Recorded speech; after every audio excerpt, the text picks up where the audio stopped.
For the past 33 years, CHICHA MARIANI has been collecting toys for her granddaughter, Clara Anaí, a granddaughter she saw for the last time when this photo was taken.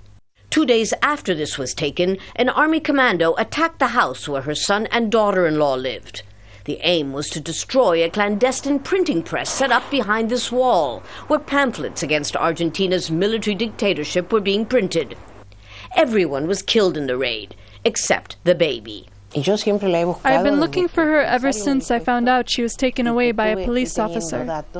She was one of an estimated 500 babies stolen from victims of Argentina's dirty war from 1976 to 1983.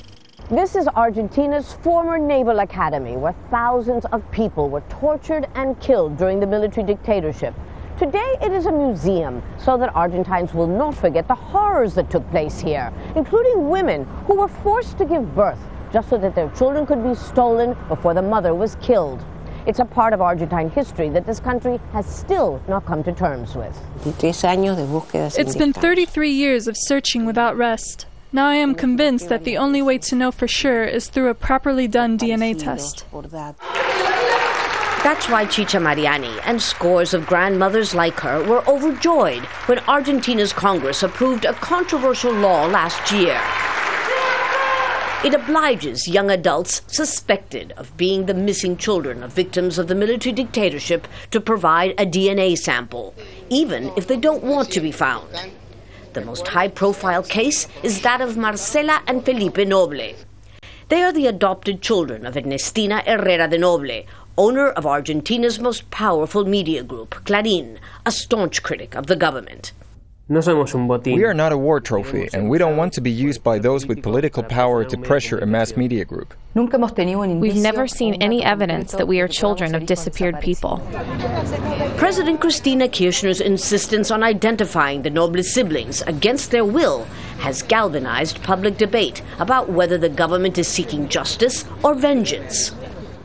If their DNA does prove that they're children of political prisoners, the woman they love and consider their mother would almost certainly be tried for knowingly appropriating stolen children. The bigger question, though, is whether the state has the right to force people who are no longer children but adults to know their real identity.